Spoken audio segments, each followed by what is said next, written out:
in the second part, we are going to have some more examples.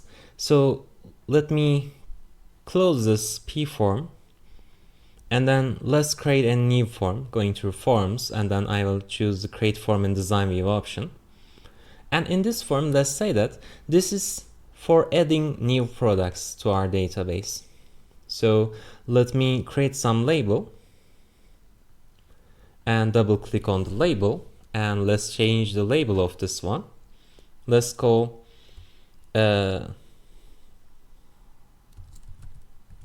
create new product form, for example, some meaningful name. In this case, not really good, but okay. So this is going to be used for creating new products in our database. And to create a new product, if we check our product table, we need three different things: PID, PName, and price. So I need these three information in order to create a new product. So let's close this one. And in our form, I'm going to create three different text boxes. Each of them will be for one of those fields. And to give information to the user about them, I will create labels next to them. And in these labels, so I'm not actually trying to align them, etc. That's not really important for the task that we have here. And in each of these labels, let me write, for the first one, this is going to be the PID. For the second one, this is going to be the PName. You can also write product name, for example. The third one is going to be the price.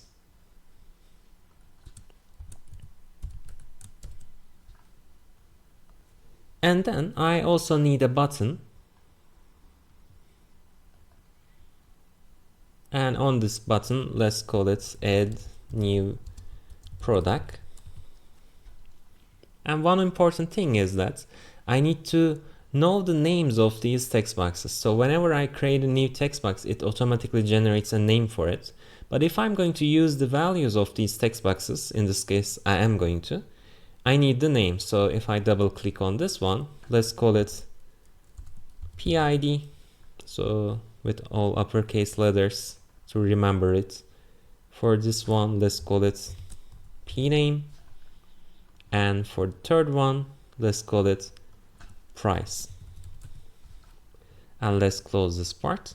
And I would like to open the macro page. If it is not already open, let's go to our main window, and then here from tools, macros, and edit macros, that will open up the macro page. But remember, if you have some module on the computer as well, which by default you have, the ones that we are using are actually attached to the ODB file that we are currently working on. So you need to choose Lab5 database here and double click on this module to go into that. So I would like to create a new subroutine, and this is for the button that adds new product to our table. And whenever I click on this button, what I would like to do is I would like to get the new PID using this function. So for this variable inside this new form, for this new form we do not have a name yet. Let's save it so that we give a name to it. Let's call it add P for add product. Inside this add P form, I have a text box called PID, and I get the new PID from this part. And similarly, for adding a new product, I need a PName. For the new PName, I get the value from some text box called PName, and for this new price, I get the value from a text box called price that's inside my add P form. And then when these are ready, I can run some query to add this new product. And remember, with this, query should be a string. So this is going to be an insert query. I need to write insert into. The name of my table in this case is going to be the product table. And remember, we need to use two double quotations to use a double quotation inside the string.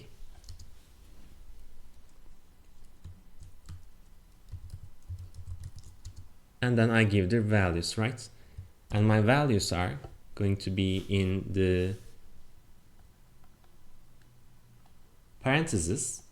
And inside this parentheses, I'm going to actually use some variables from basic. Therefore, these are not going to be inside my string. I need to append them to my string. I get this new PID, which is a number. I use these ampersand symbols to concatenate the strings together. And then I need to write colon here. And then what comes up is going to be used as a text. So it is going to be the P name. And remember, in our SQL queries, we need to include single quotations in our text. So this is that single quotation. So after the comma, I have a single quotation, and this is the end of this small string. So double quotation, single quotation, comma, double quotation. I would like to append it to my new P name. And this is going to be appended to a comma only. Sorry, this is colon or comma? Comma, okay. And then my price comes up.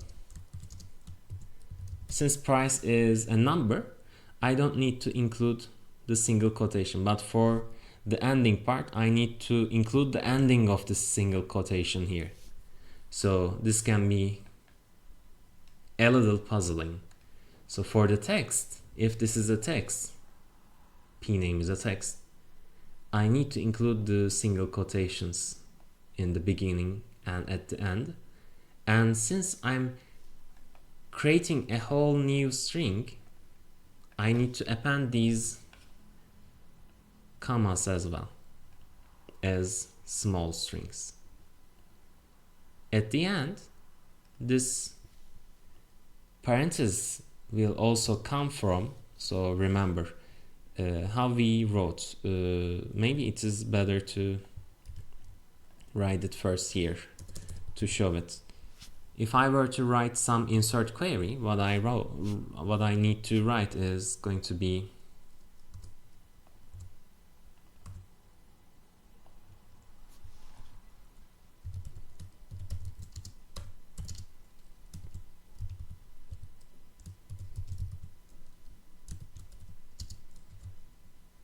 so let's also write the values. For example, new PID is 11. Let's say the product's name. So we include it in single quotations. Maybe it's computer. And then we include the price. So let's say this is the thing that we have there. And the coloring is off because it should be actually SQL. So let's say this is our query. But what we need to do is to convert it into a string. We include these quotations at the beginning and at the end. And to have the quotations inside the string, we also include them at the beginning and at the end of the table names and attribute names. And then after values, this value, instead of writing it directly, it will actually come from some parameter that I have called new PID. So I append this to this whole string. I cut the string from these positions and append this new PID. And for instead of writing the computer here, I actually cut it from here So cutting means putting double quotations to finalize that string. So this single quotation is actually coming from the single quotation of the computer text. So this is my new p name actually. And instead of writing this 1100 here, I cut the string from here and I append new price at this position. So this is actually my whole string for the SQL query. So let me call it here separately as Q1. This is my whole Q1. And then I pass this Q1 into the query function to run it.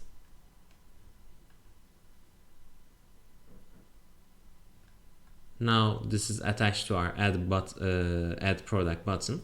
So if I save it, let me actually check. It should not be attached yet because we just wrote it. Under events, I have mouse button pressed, and for the mouse button press of this new button, I will attach my new macro, which is button add product.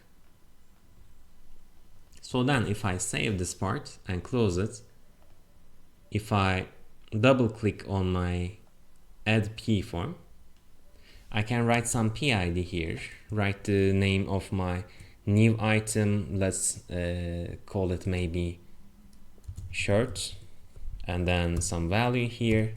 If I click on add new product, we have a problem. Let's try to solve this problem. So it says that unexpected symbol. So maybe at some part we are attaching some wrong values here or there. So into our values we append this new PID and new PName. Let's maybe first check whether these are correct or not. So one way to debug is going to be, so instead of getting this, so I'm going to comment out these parts with single quotations. Let's check whether these values are correct or not first. So that is going to be one way of checking it. Let's print new PID and then let's print new p name. Maybe we wrote some of the names incorrectly. Maybe that could be the problem. So if I save it here, go into this part, click on add new product, 11 is there, shirt is there, and 75 is there. So actually the values are correct. So then let's remove this print parts. Let me actually check the error again to be sure. Here it was saying that unexpected symbol, and it is saying for it for new p name, and I guess it's actually for these commas.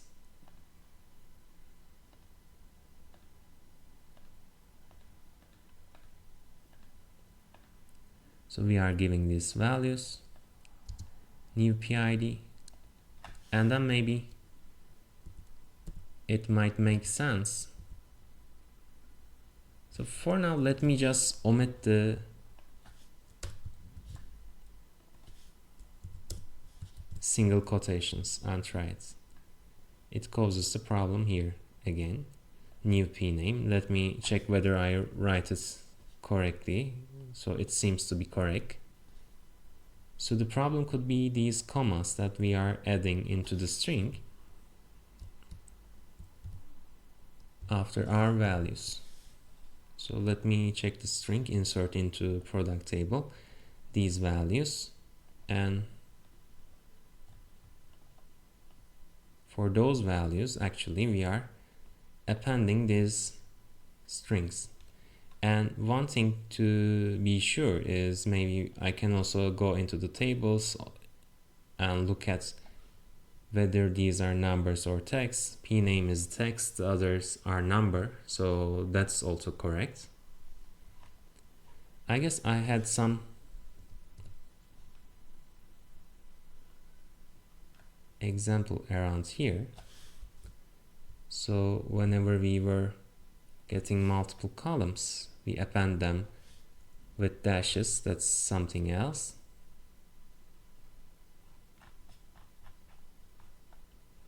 And in here, you would like to get the values, and those values are actually coming. So actually this is some problem with the string, I guess, because we get it at the line of Q1. Remember, whenever I run this is not when we try to run it, this is when we try to append this string. And the problem is I forgot to add this ampersand sign here. So let me just get back the single quotations, because the single quotations were correct. The problem is that when I'm carrying this from there, I forgot to put this sign here. That was the problem. So now if I come back to here and click on add new product, it doesn't show anything else.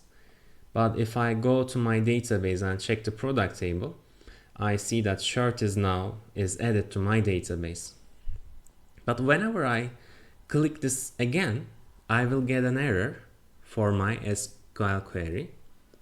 And I have some error message. Maybe I can search for it. But the error is actually we cannot have duplicate PIDs for this product.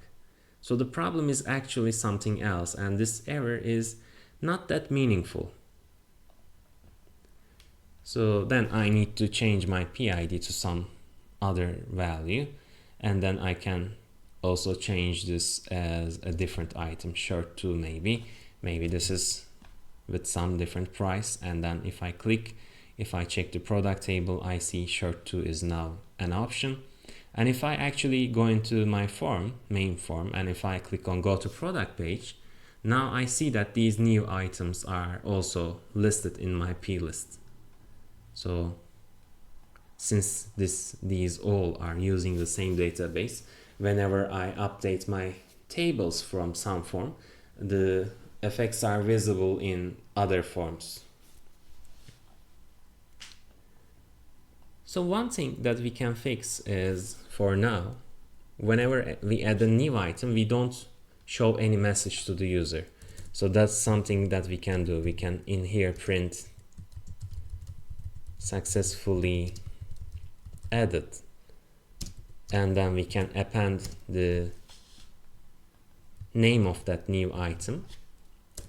And then perhaps it's a good idea to clear those text boxes as well. Remember, we can clear the text box using set value to function. So in here we are inside add p form, and the items are called PID, and the other ones p name and price. So we clear those text boxes so that the user does not try to create it again and again. So now if I go back to my create new product form, let me write it for some other value.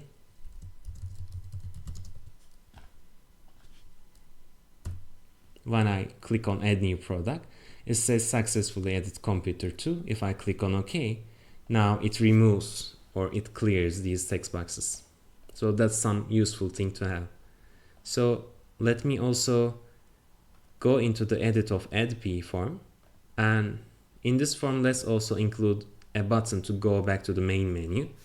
So let's double click on this button, and for the label let's call it return to menu. And for the macro that is attached to this button, remember in our macro page we have some button go to menu already, but the thing that we need to close is going to be different this time. So therefore I need a different subroutine. I include a different subroutine, go to menu, and this is going to be from add p. So from add p form, this is going to open the menu, and then we need to close add p form in this part. And we also need a separate one to go from the menu to add p. So this is going to be our new subroutine, go to add p form, and inside this we are going to close main form and we are going to open add p form. And let me quickly attach this macro to this new button. So this is inside p form. Whenever mouse button is pressed, I would like to run the macro, and that macro is called button go to menu from add p. And I'm going to save this part and close it. And in my menu as well, I will open main form. Let's click on edit. I want to include another option here, and that option is going to be called go to add product page or add product form, which one you use, it doesn't matter. And for the event part, whenever I click with the mouse, this event is going to be inside my database in module 1. It is going to be go to add p. So let me close these and save it. So let's say this is the demo time for our project. I open the main form first. I would like to show the functionality of my database. I click on go to product page. So these are listing my products. For example, I can change the price of the computer to some other value. I can update it. It shows some success messages. I can go back to my menu and then I can go into the add product form. And inside this form, I need to give some new PID. I need some product name and some price. And then I can add this new product. It says successfully added, and it removes these values. Perhaps I can have a plist in this form as well. It's up to your choice. But I can return back to the menu and go to my product page. So now I see mouse is actually successfully added to my table. So let's also do something for the users. Let's say I have a list of users. Whenever I choose one user from some lists, and let's also choose some other user from a different list, let's say I would like to send money from one user to the other one. So to do this task, I am going to create a new form. Let's create a new form. And inside this form, let's put a label saying that credit transfer page, something like that.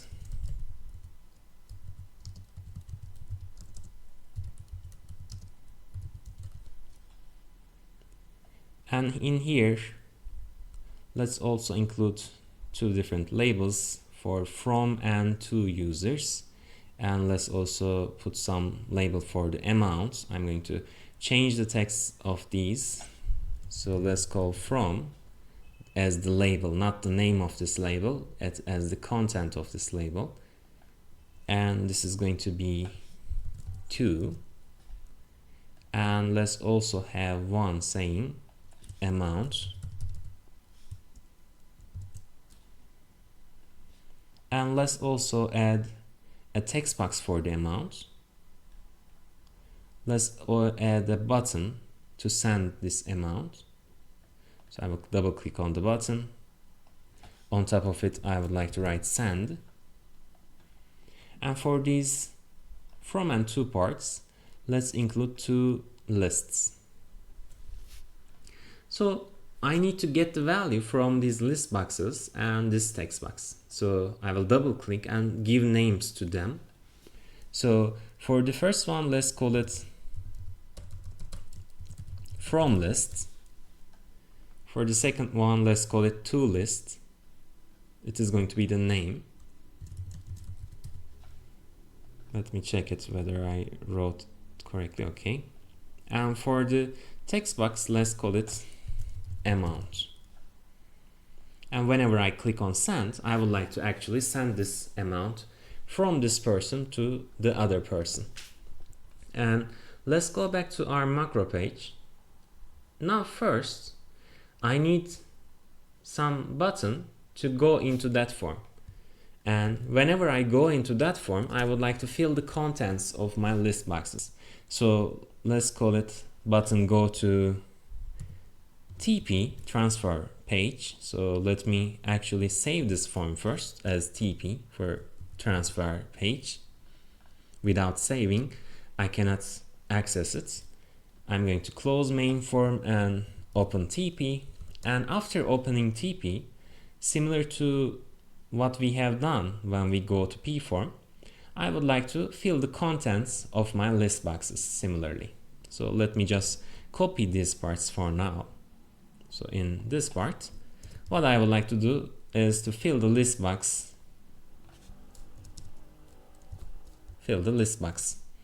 And to do that, this time we are interested in customers. So let me go into customer table. In the customer table, we have ID, name, surname, password, date of birth, and credits. Now we need the ID, and to show some information about the user, let's also include the name and surname.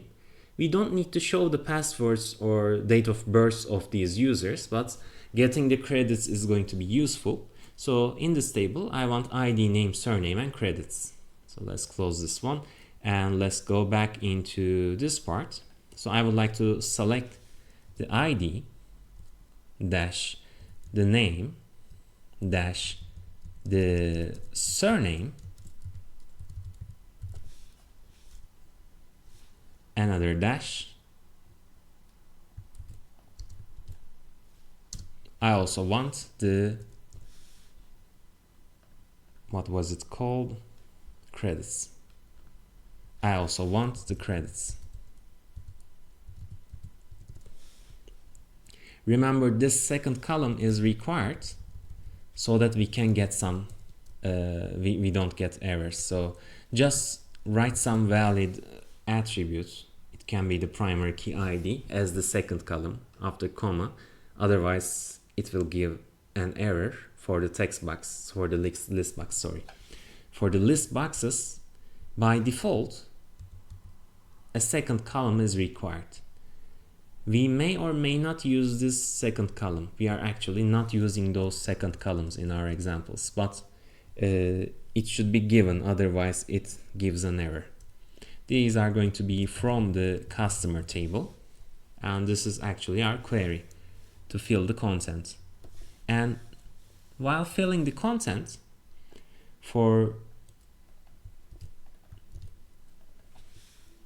from lists in TP, we use this Q1. And actually, for both users, we can use the same query. For the two lists as well, these are going to be the same users. We can put some other conditions, etc. So this is some query, right? We can include additional criterion here with our where conditions, but for now we are just displaying all of the users. Maybe for the from part, actually, we can say that, okay, to send money from some person, that person should have enough credits. But for now, let's just include all of the users. This is our to list. We fill the content of our list boxes, and actually this is going to be enough. Then the additional functionality will occur whenever we click on the send button. So this is for button go to TP. And when we want to do this, actually, if I go to my main form in edit mode, in here I actually want to include a new button. And this is going to be called go to transfer page, and in events mouse button press, I will add my macro here. I saved my macro. It is going to be button go to TP. Whenever I click on this one in the menu, it will go to the transfer page. And whenever we go to the transfer page, let me use that option actually.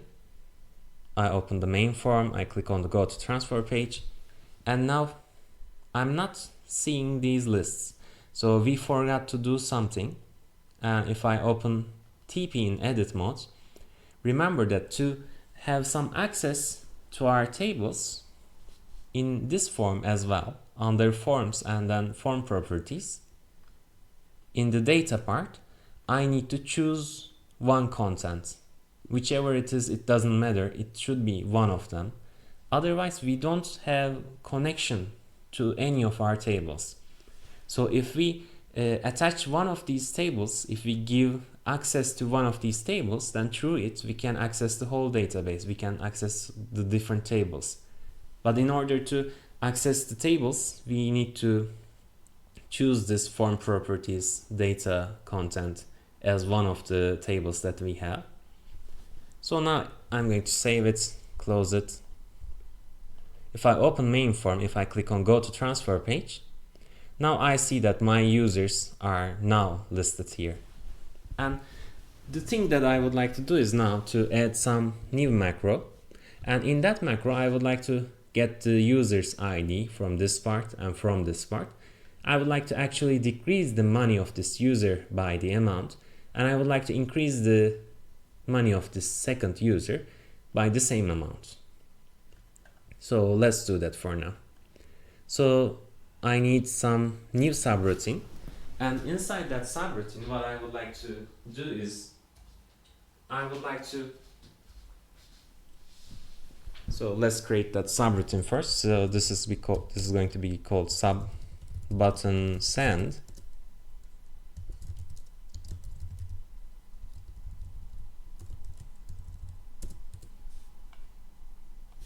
Let's get the from ID, and to get the from ID, it is going to be actually using this form of get value index, right? This function, I'm going to use this function. So from ID comes from the TP form. It's going to come from list, from form list, and the ID is the 0th index. And we also have a toID. Sorry, this is going to be just single equation. This one will come from toList.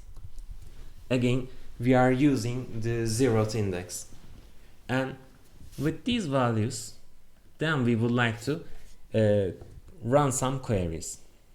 But before running some queries, we may want to check additional things. So actually, for now as well, let me just get the amount. So amount is going to be equal to get value of, this time it is the text box called amount, right?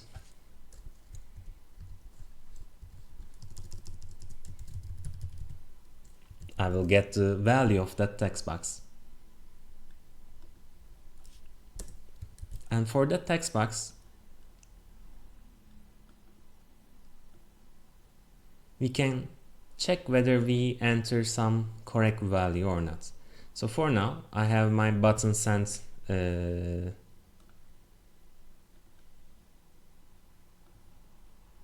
subroutine. So I'm going into the edit of TP, and whenever I click on this button, I would like to call that subroutine. So under events, I will choose for mouse pressed the subroutine called button send. So let me save it, close it, and I will go there through main from, go to transfer page. So some items are selected here. Whenever I click on send, it will get the values out of these items. For example, for amount, let me write something there as well. And let me, for now, just print the amount, for example.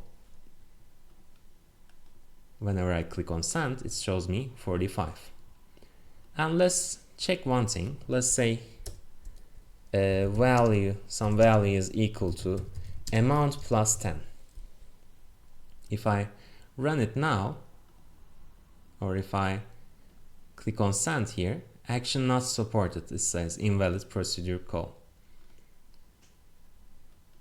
For val, maybe, let me check it quickly.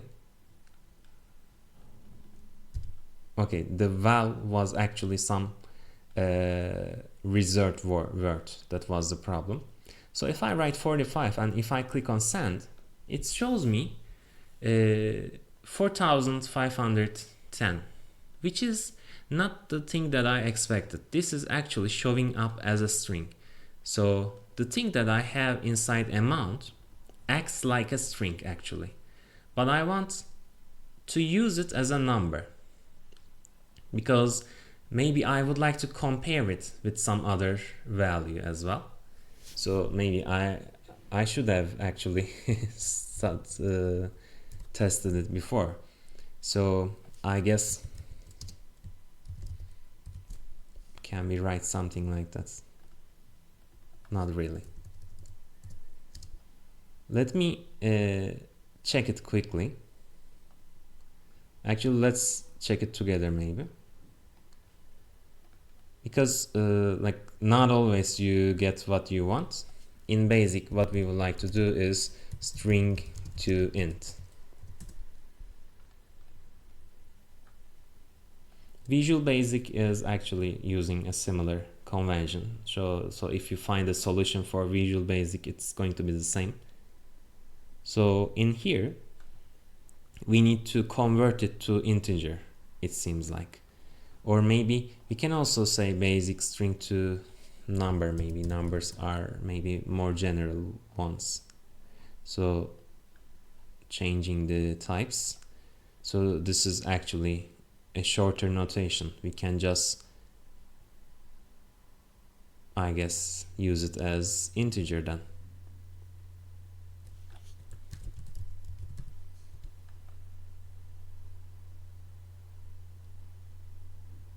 Okay, let's use it, this one, cint.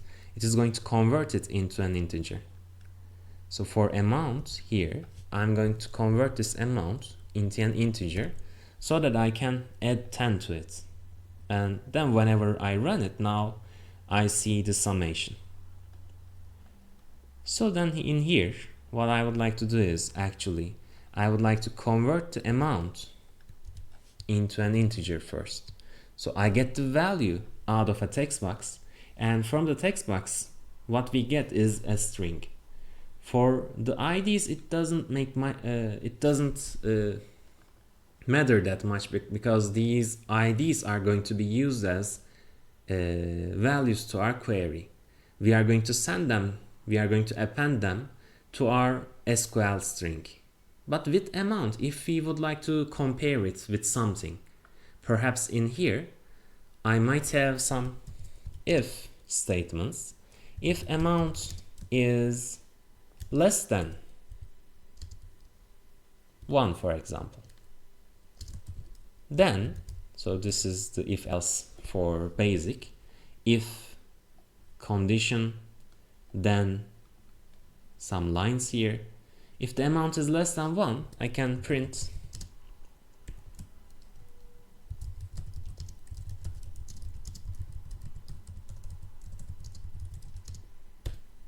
amount should be larger than 0, for example. Else, if the amount is something greater than or equal to 1, then we have no problem. Check other things, let's say, here. This is going to be the end of if. So I'm going to write end if. So if condition, then do these lines, else do these lines, and this is the end of the if that I have at top. We would like to check other things at this position, and those other things are actually the amount of the credit of the from user and to user. So I'm going to get from amount. So for the from amount, I'm going to use the same thing. So this is going to equal to the same thing, but the credits of this user is inside column 2, right? In here I have, sorry, actually it's in 3, index 3. In index 1 I have the customer ID, in index 0 I have the customer ID, In index 1 I have the name, in index 2 I have the surname, and in index 3 I have the credit amount. So that's why I wrote 3 here. This is the from amount. I also need the to amount, and this is going to come this time from the to list. So let me copy it from the other one, and with the same index position, number 3. So I also want to get them as integers because they are going to be used as numbers. So I include this convert to int function. I need to also add the ending parentheses. So the thing that I convert to integer is the result that I obtain from get value of index function. So these two are now integers, and then I can make the comparisons. Actually, I don't really need the to amount to make the comparison, but to do the calculation we need it, so therefore we got it. But for the from amount, I want the from amount to be larger than this amount, otherwise we are going to have less than 0 credits. Whether we allow negative credits or not, it's something up to us, but let's say that 0 credits are not allowed. In this case, I am going to have some other comparison. I'm going to say if amount is larger than from amount, then let's say user, or let's say customer for the table name, customer, I append the name of this customer. I did not initially get the name of this customer. Let's get it with the function. So the customer that I get from the from list, the name is inside index 1.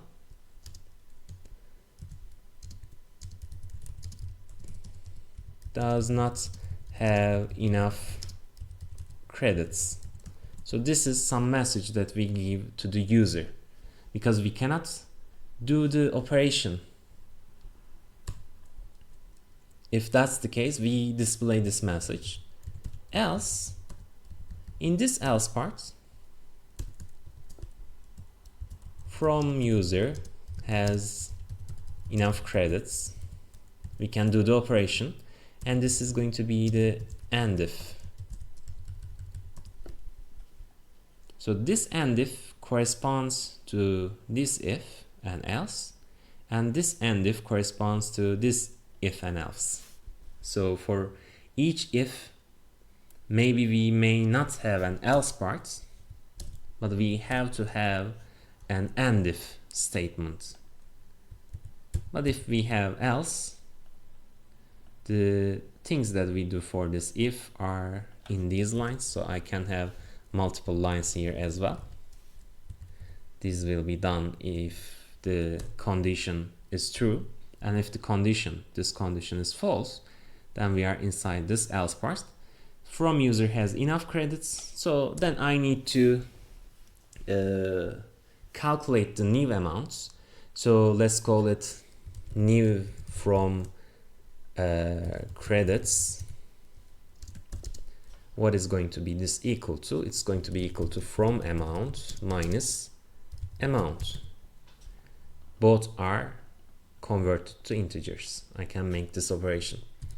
Let's also call new to credits, and on this other side I would like to increase the credits to amount is going to be increased by the amount that we sent. And with these new values, now I would like to call some queries. So I'm going to write query, and my query is going to be an update one. So update, what I would like to update is in the customer table. Update customer, since this is the table name, I need to have the double quotations, 2 double quotations, update customer, and I would like to set the credits to be equal to, I end my string here, to the new from credits I would like to continue my string, but I have a condition where the ID of this customer is equal to some value that I get from the from ID. So I already got the from ID at this position, and in my query I would like to use it. The value that I get from ID, let's put it here after where ID is equal to something. And if I check my customer table, I have an ID column. So this is some very simple query, but what we do is to append them with some variables. This is going to be my first query, and then I also would like to run some second query. One option is here in here. I can also say, instead of making the calculations here, I can say credits is going to be equal to credits plus this amount minus this amount. But in this case, I just calculated the values. So these two are equivalent. I just calculated the values directly. And in this part, instead of saying new from credits, it's going to be new to credits. And in this part, this is going to be for the to ID. When I do these operations, I can also,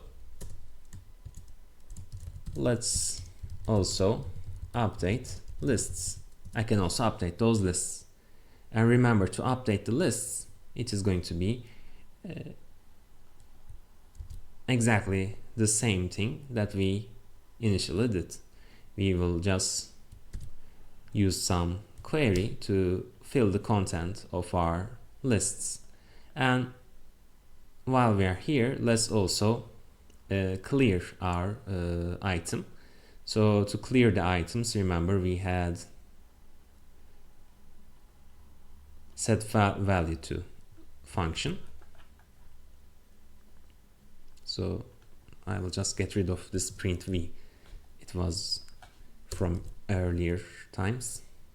So I would like to set the value inside the TP form. What I would like to set is the item called amount. I would like to clear it. I would like to set it to empty string. And then let's also print successfully send it to, let's put the user's name here, for example. So we get the value from index. Index 1, right? Index 1 contains the name. This is going to be for two lists from the TP. Successfully send it to this user. So now I'm going to save here. I will go back to this page, and we already attached this functionality to the button. Let's test it. So for the amount, let me first check something. So if the amount is less than 1, so that's our first check. Let me write 0 for the amount, and if I click on send, it says that amount should be larger than 0. If I write something negative, it says amount should be larger than 0. So then let me choose James, and let's say I would like to send to Joe. Let's say I would like to send 600 credits. So if I try to send it now, it says customer James does not have enough credits because this 600 is larger than 400. But I should be able to send all of it. If I write 400, if I click on send, we get an error. It says index out of defined range. Okay, we get the error inside get value of index, right? This is some other position in here. And whenever we run this function, so we are running this function, we get into this function, and the thing that caused the error, I guess, is we are trying to split something by dash symbol and it cannot find it. And if we check where we use get value of index, so in which part actually this is happening, I guess for James we actually decrease the money, but for Greg, maybe let me try it again with some less money. We get into that part, and we get into that part from something that we have here. Okay, actually, I guess the problem is that when we refresh these controls, so when we refresh these lists, we lose the chosen one. That causes the problem whenever we try to get the value of that index. So if I want to say successfully sended, I need to say it before I update the lists. Otherwise, I have a problem. So I will carry this printing part to above updating the lists part. So if I go here now, I guess I actually have one more logical error, but let's maybe fix it later. Let me again check it. From Diana to Joe, let's say 10. If I try to send it to Joe, let's click on OK. But the problem is Diana lost 10, but Joe is now 10. Joe did not increase by 10. Joe became 10. So that's actually not a syntax error. It doesn't cause an error, but it's some logical error. Whenever we send money to somebody, their money becomes the sended amount, which is a really big problem. So let's check where the problem is happening. For toAmount, we get it from the toList. So toAmount contains the original amount, this person. We add amount to it. It's going to be the new toCredits. And if we check here, new toCredits is here as well.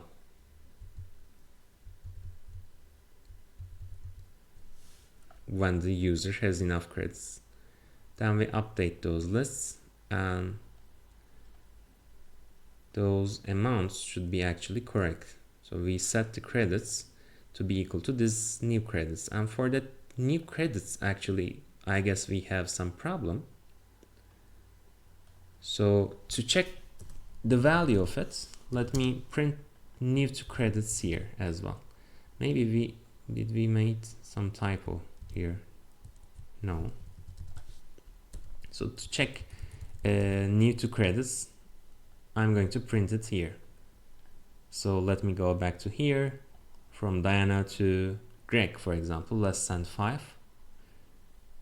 I see 5 here as my whole total, which is a problem. That's why Greg becomes 5 at the end. So new toCredits does not contain the correct amount.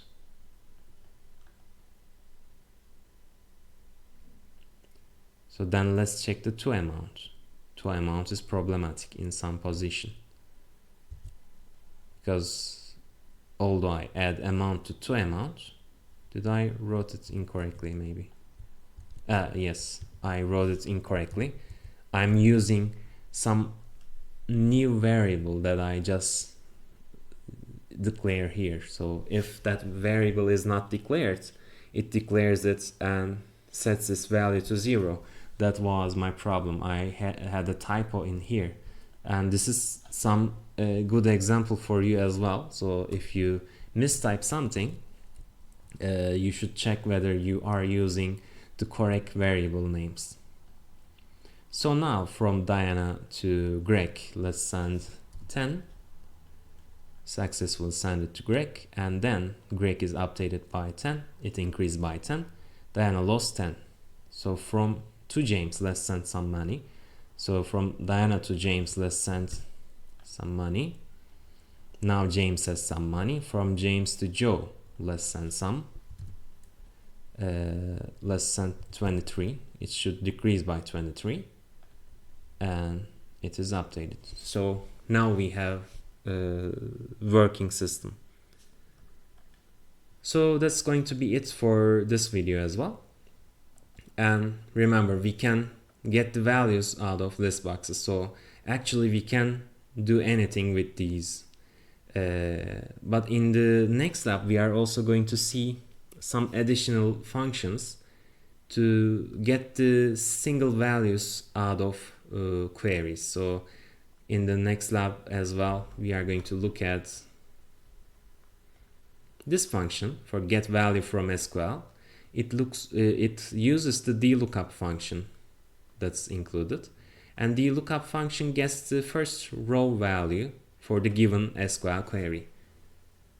So let's say we would like to create a login page for our system, and in that login page the user will enter name and password, and we would like to check whether this name and password exists in our database or not. So for now we can set the values of our items. We can get values out of those items, but we are just going to use this additional functionality to receive values directly from the SQL query. So for now what we are doing is actually we attach SQL to, let me just find it, we attach SQL to control, right? Any item could contain the results of our query. We can get the values from controls as well. Whenever user chooses something or whenever user types some value, we can use the get value function. But what is missing is to use some variable. So let me get the value from the text box, but I would like to run my query directly using these, and I would like to receive the result as a variable. So that's what's missing actually. So while we are filling the text boxes, we fill them using SQL queries, but we do not have direct access to these results individually. And while doing the login system, we are going to require that.